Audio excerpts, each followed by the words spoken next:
Hey everyone, welcome back. Today we're diving into one of the most extraordinary encounters Padre Pio ever had with the forces of darkness. If you've been following these stories, you already know that Padre Pio saw beyond the veil that separates our world from the spiritual realm. He witnessed angels, souls, and mysteries that most people never glimpse. But among all his supernatural experiences, few were as revealing as the night he overheard something that chilled him to his core. A demon, in a moment of fury, admitting the one prayer it feared above all others. For those new to this channel, we explore the hidden visions and mystical experiences of Padre Pio, the bleeding priest who became one of the most documented saints in history. These aren't fairy tales or religious folklore.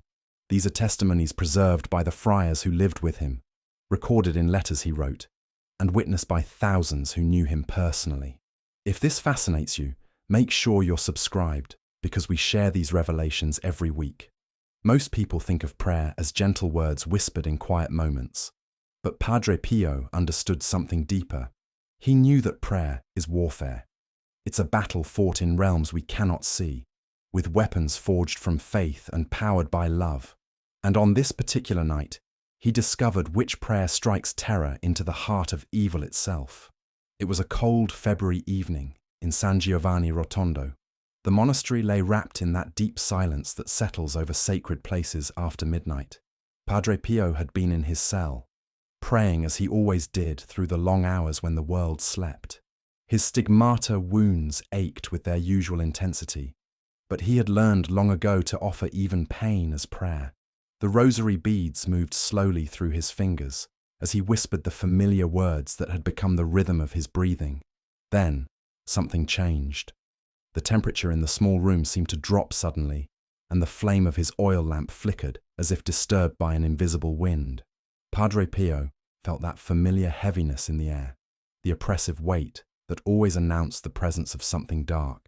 He had experienced these encounters before, but this time felt different. This time, the darkness seemed agitated, almost desperate.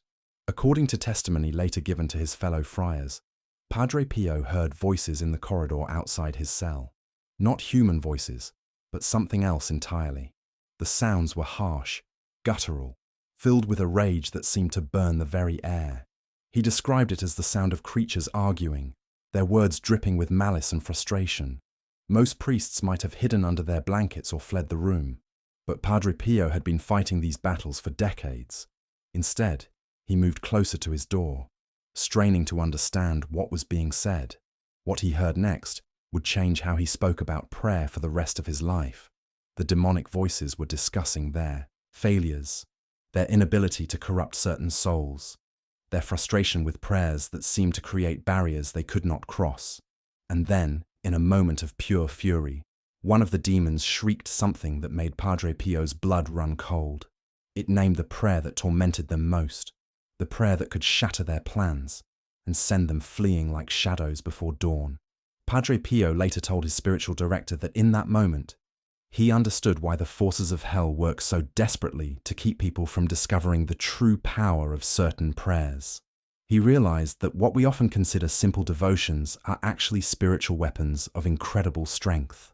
The demon's admission was not just a moment of weakness, it was a revelation of divine strategy, a glimpse into the cosmic battle between light and darkness that rages around us every moment.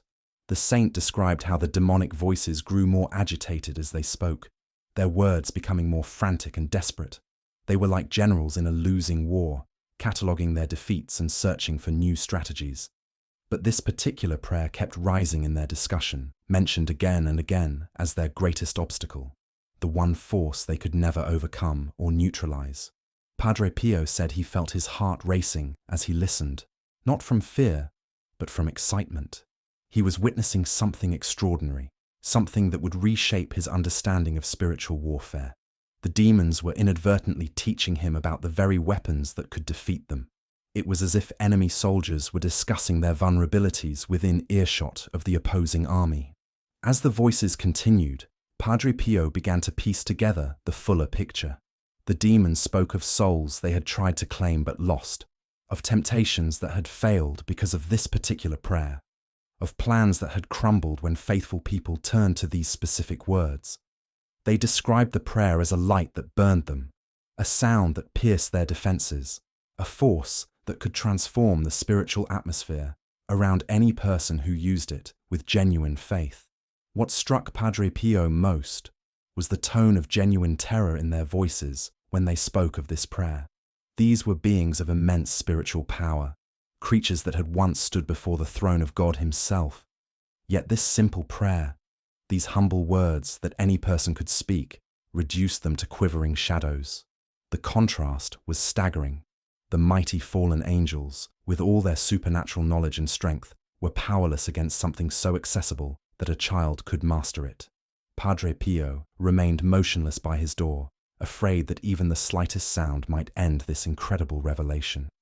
He understood that he was being given a gift, a piece of intelligence from the enemy camp that could help countless souls in their spiritual battles. The demons continued their discussion, unaware that their greatest human adversary was listening to every word. As he listened, Padre Pio began to understand why his own prayer life had been so effective against demonic attacks. He realized that certain prayers he had been saying instinctively were precisely the ones that caused the most damage to the forces of darkness. It wasn't about the length of the prayer or the eloquence of the words. It was about something deeper, something that connected directly to the heart of God and drew down his power in ways that evil simply cannot withstand.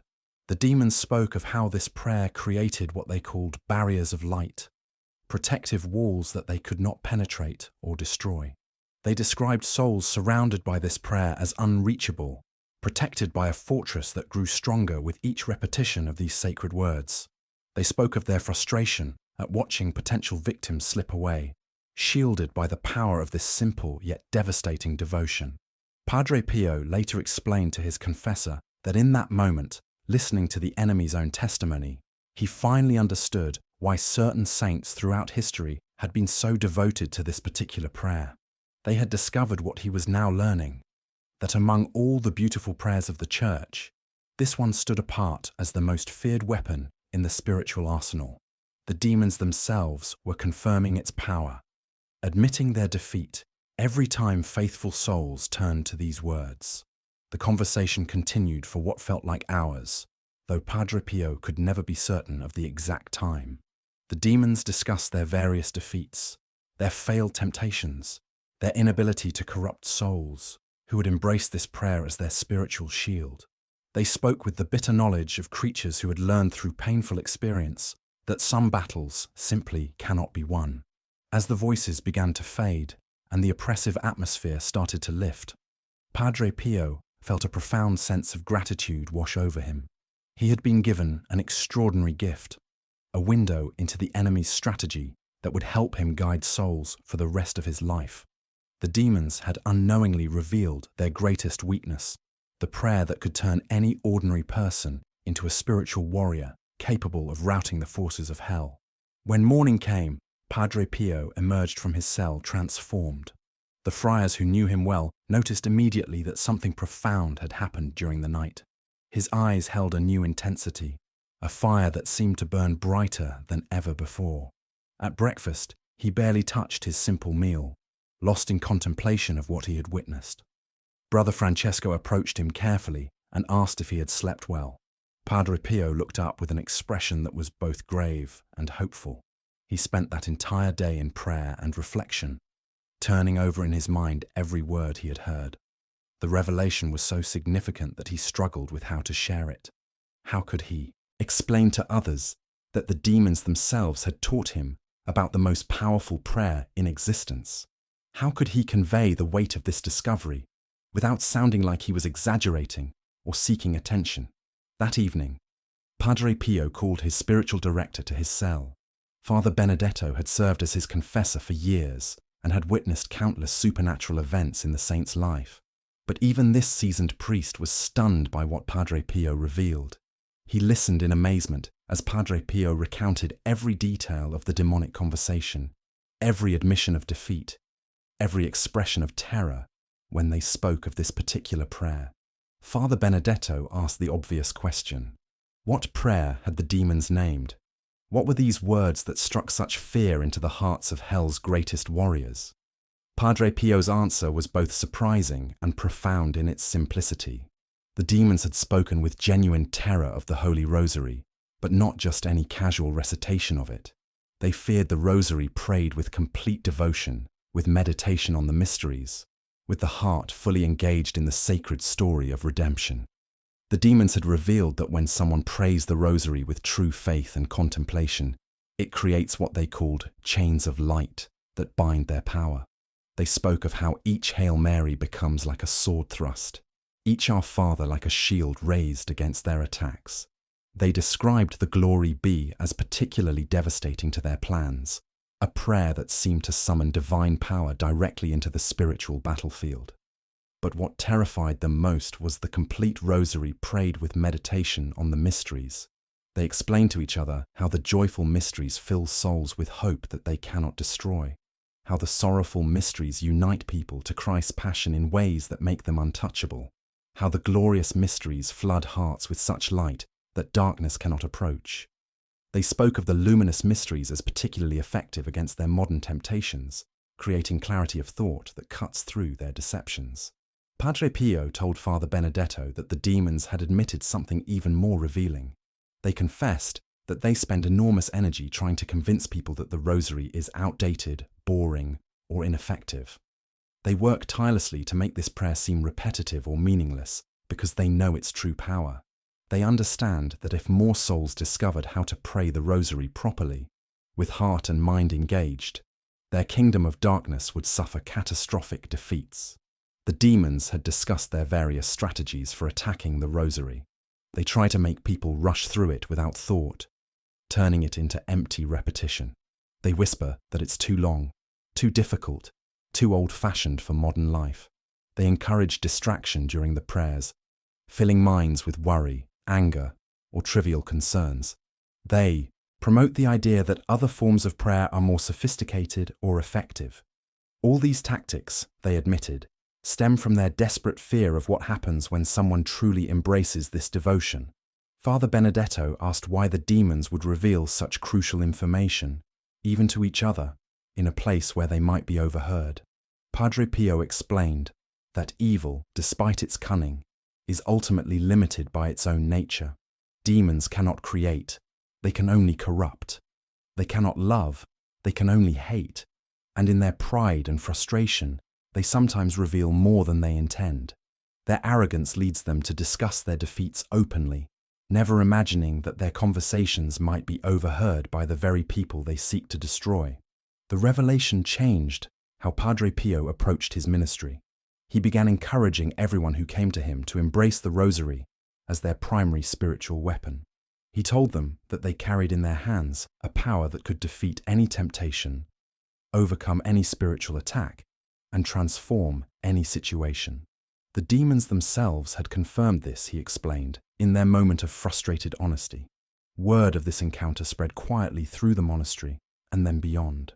People began to understand why Padre Pio was so often seen with his Rosary, why he prayed it constantly throughout the day, why he encouraged others to make it the foundation of their spiritual lives. He wasn't simply following a pious tradition. He was wielding the weapon that hell feared most. The saint began to teach people how to pray the Rosary with the intensity that truly terrifies demons. He explained that it wasn't enough to simply recite the words mechanically.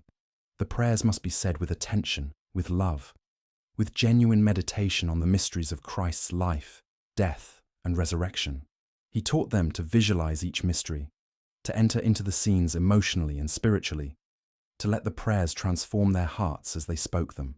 Padre Pio described how the demons had explained that a properly prayed Rosary creates what they called a fortress of light around the person praying. This fortress extends protection not only to the individual, but to their family, their home, their work, and everyone they encounter. The demons spoke with bitter frustration about souls they could not touch because they were surrounded by this barrier of prayer. He also revealed that the demons had discussed the cumulative power of the Rosary. They explained that each time someone prays it faithfully, the spiritual protection grows stronger. They described families where multiple generations had prayed the Rosary daily, creating what they called dynasties of light that they simply could not penetrate. These families seemed immune to their worst temptations, protected by layers upon layers of accumulated prayer. The demons had also admitted their particular hatred for the rosary prayed by groups. They described community rosary prayers as creating networks of spiritual power that could influence entire regions. They spoke with dread about parishes where the faithful gathered regularly to pray the rosary together, explaining how these communities became strongholds of grace that pushed back the boundaries of spiritual darkness. Padre Pio began organizing group rosary prayers at the monastery, inviting pilgrims and local faithful to join in this powerful devotion. He would lead these sessions with an intensity that amazed participants, his voice carrying a conviction born from direct knowledge of the prayer's effectiveness. People reported feeling a tangible sense of peace and protection during these gatherings, a spiritual atmosphere so pure that even the most troubled souls found relief. The saint also revealed something that shocked even his most devout followers. The demons had discussed in vivid detail their attempts to corrupt the rosary itself, to strip it of its power by convincing people to pray it incorrectly. They spoke with satisfaction about times when they had successfully turned this sacred weapon into empty routine, when people mumbled through the prayers while their minds wandered to mundane concerns.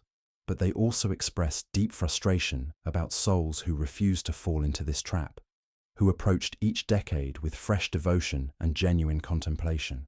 Padre Pio explained that the demons had revealed their most insidious strategy. They work to convince people that the rosary is too simple, too repetitive for intelligent minds. They whisper that sophisticated believers need more complex prayers, more intellectual spiritual exercises. They promote the lie that repetition breeds spiritual laziness rather than spiritual strength. All of this, the demons admitted, because they desperately need people to abandon the very prayer that can destroy their influence completely. The fallen angels had discussed their confusion about the rosary's power. They understood intellectually that it consisted of basic prayers repeated in patterns, yet they could not comprehend why these simple words carried such devastating force against their kingdom. One demon had expressed bewilderment that the same prayers they had heard millions of times still struck them like lightning when prayed with true devotion. Another had complained that even knowing the words in advance provided no defense against their impact. Padre Pio described how this conversation revealed the mathematical precision of spiritual warfare. The demons spoke in terms of exact numbers, discussing how 15 decades prayed with genuine faith could accomplish what hours of other prayers might not achieve. They mentioned specific cases where a single well-prayed rosary had undone weeks of their careful temptation work, leaving them to start their corruption efforts completely over again. The most chilling part of their discussion involved their observations of dying souls. The demons spoke with bitter resentment about deathbed scenes where families prayed the rosary for their loved ones. They described how these prayers created corridors of light that allowed souls to escape their final snares, how the rhythm of Hail Mary seemed to carry dying people safely past the spiritual ambushes they had prepared.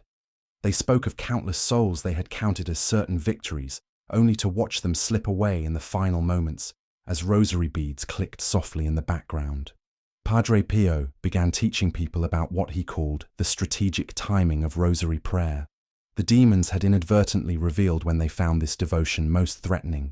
They spoke with particular dread about rosaries prayed at 3 p.m, connecting this to the hour of Christ's death and explaining how prayers at this time seemed to draw down special graces they could not counter. They also expressed frustration about morning rosaries that seemed to create protective shields lasting throughout the entire day. The saint revealed that the demons had discussed their attempts to attack people during rosary prayer itself. They described sending waves of distraction, fatigue, and irritation to break concentration and reduce the prayer's effectiveness. But they also admitted their failure rate was enormous. They explained that once someone develops the habit of pushing through these attacks and continuing to pray despite distractions, their spiritual defenses become nearly impenetrable. Father Benedetto asked Padre Pio why the demons would be so open about their strategies, essentially providing a blueprint for spiritual victory. The saint explained that evil contains the seeds of its own defeat. The pride that caused Lucifer's original fall continues to blind his followers to their own weaknesses. In their arrogance, they discuss their failures openly, never imagining that divine providence might use their own words against them. The demons had also revealed their particular fear of certain people's rosary prayers. They spoke with dread about mothers praying for their children, explaining how maternal love combined with this devotion creates barriers they simply cannot penetrate.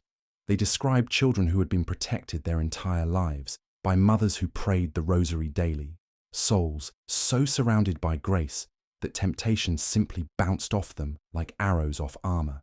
Padre Pio began encouraging mothers specifically to make the rosary their primary weapon in protecting their families. He told them that the demons themselves had testified to its effectiveness, that no mother armed with this prayer need fear for her children's spiritual safety.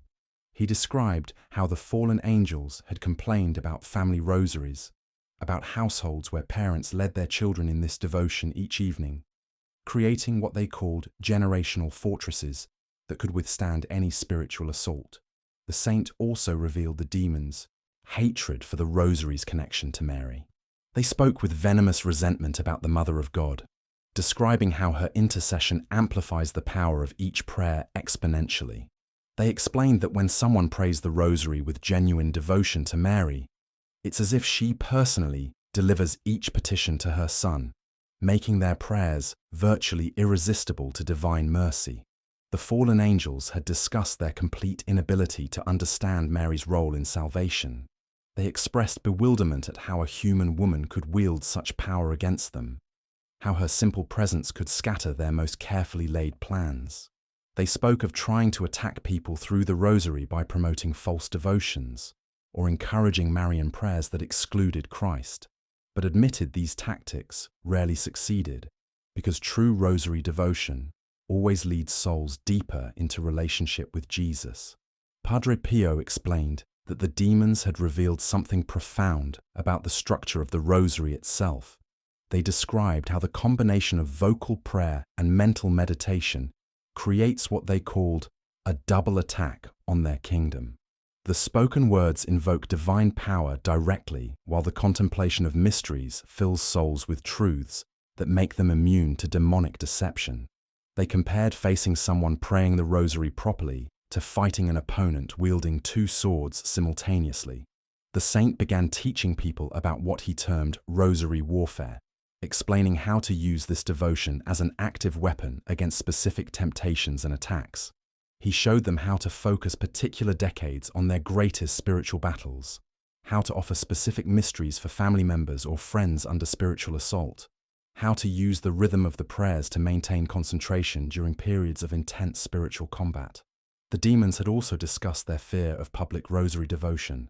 They spoke with particular dread about processions, where large groups carried rosaries and prayed together, describing how these events created waves of spiritual power that could cleanse entire communities.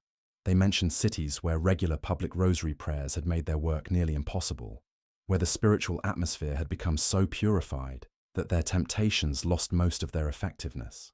Padre Pio encouraged the organization of public rosary events, explaining that the demons themselves had testified to their power. He described how communal prayer creates what he called networks of grace, spiritual connections between participants that strengthen everyone involved. He taught that when communities unite in rosary prayer, they become almost invulnerable to the larger spiritual attacks that target societies and cultures. The saint revealed that the demons had expressed particular frustration about what they called rosary conversions. They described souls they had considered completely corrupted, suddenly turning back to God after beginning to pray the rosary regularly. They spoke with bitter amazement about hardened sinners who became saints through this simple devotion, about addicts who found freedom, about families that were healed, about communities that were transformed. The fallen angels had discussed their inability to predict or prevent these conversions. They explained that the rosary seems to work differently in each person, creating customized graces perfectly suited to individual needs and circumstances. They spoke of spending enormous energy trying to understand the pattern of these transformations, only to discover that divine mercy operates beyond their comprehension. Padre Pio began documenting the testimonies of people whose lives had been changed through rosary devotion. He collected stories of healings, conversions, and miracles that seemed to flow naturally from faithful practice of this prayer. He used these accounts to encourage others, explaining that the demons themselves had predicted such results for anyone who embraced this devotion with genuine faith. The saint also revealed the demons' discussions about the rosary's effectiveness across different cultures and time periods. They spoke with frustration about how this prayer had maintained its power throughout centuries of change, how it adapted to every culture while retaining its essential strength. They described failed attempts to make the rosary seem outdated or irrelevant, explaining how each generation rediscovered its effectiveness despite their best efforts to hide its power. The fallen angels had expressed particular bewilderment about the rosary's appeal to both simple and sophisticated souls. They described highly educated people who found profound depth in its mysteries and uneducated faithful who wielded it with devastating effectiveness. They spoke of their inability to dismiss it as either too intellectual or too simple, since it seemed to work perfectly for people at every level of learning and spiritual development. Padre Pio understood that he had been given an extraordinary gift through this supernatural eavesdropping session. The enemy had inadvertently provided him with the ultimate guide to spiritual warfare, confirming which weapons were most effective and revealing their own greatest vulnerabilities. He spent the remaining years of his life sharing this knowledge, teaching countless souls how to wield the prayer that hell fears most. The saint's final years were marked by an even deeper devotion to the rosary than before. People noticed that his fingers seemed permanently curved from holding rosary beads, that the prayers had become as natural to him as breathing. He would often be found in the early hours of morning or late at night, his lips moving silently through the familiar words, his weathered hands guiding the beads with practiced precision. Those who were present during his final illness reported that even when Padre Pio was too weak to speak, clearly, his fingers continued to move across his rosary beads.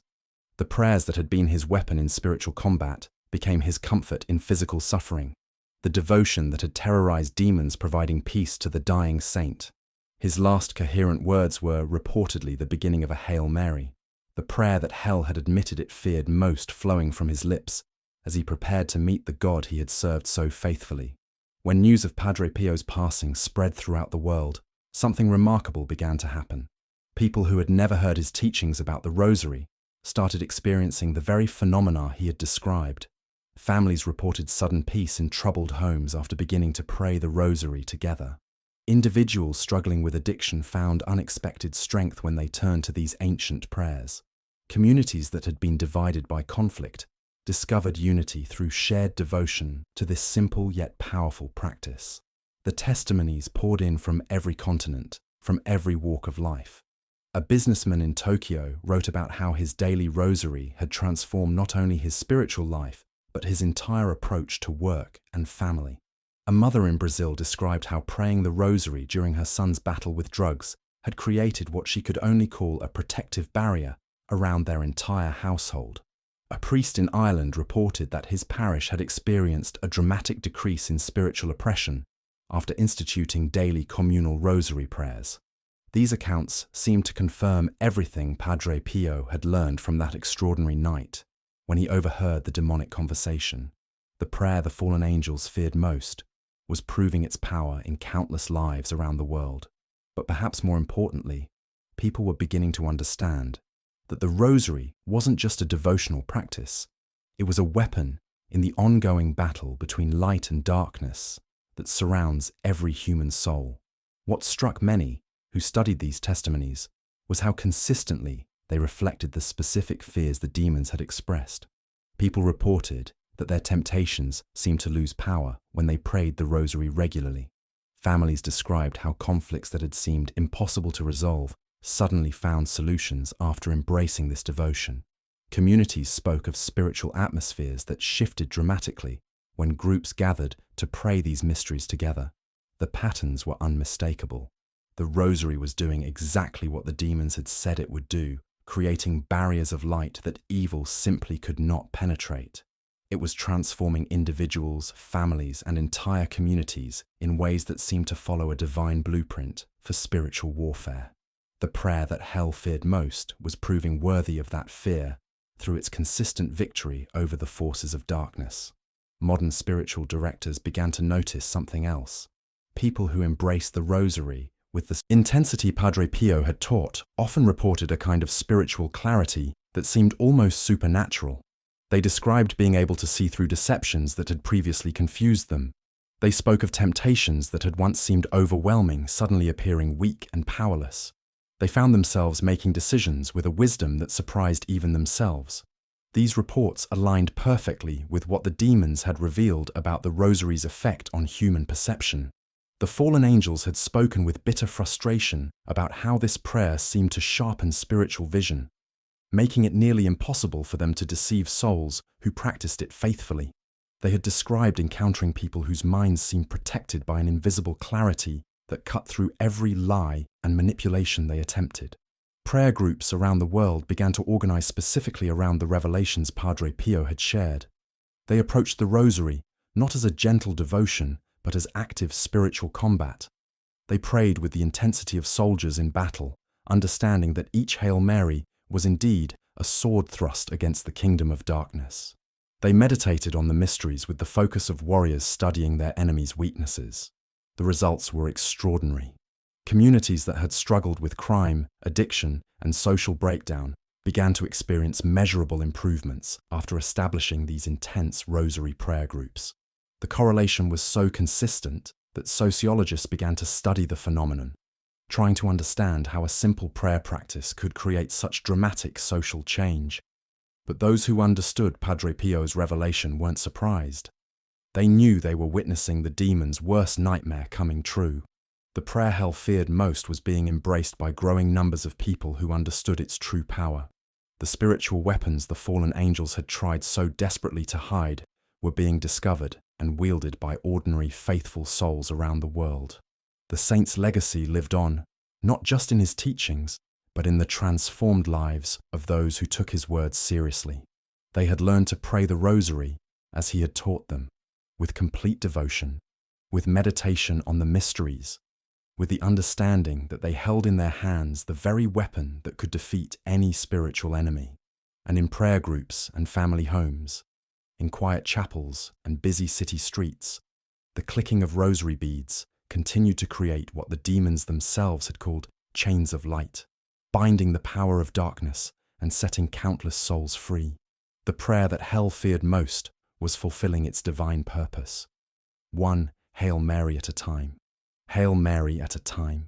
And there you have it, the prayer that hell itself admitted it fears most, not through theological speculation or human reasoning, but through the enemy's own confession overheard by one of the holiest men who ever lived. Padre Pio didn't just teach us about the rosary's power, he witnessed demons admitting their complete defeat when faced with souls who truly embrace this devotion. Think about that for a moment. Fallen angels who once stood before God's throne, beings of immense supernatural power and knowledge, reduced to trembling fear by simple prayers that any child can learn. The Hail Mary you might recite without thinking. The Our Father you've said countless times. The mysteries you meditate on. These aren't just pious traditions. They're spiritual weapons that hell cannot withstand. The demons revealed their greatest secret that night, and Padre Pio made sure the world would know it. Every time you pick up those beads, every time you begin those familiar words, you're wielding the very prayer that makes the kingdom of darkness tremble.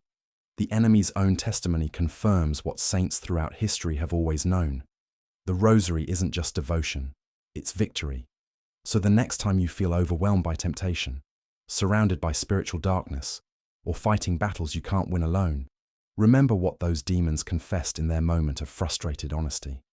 Remember that in your hands lies the weapon they fear most, and pray it like your soul depends on it, because according to hell's own admission, it absolutely does.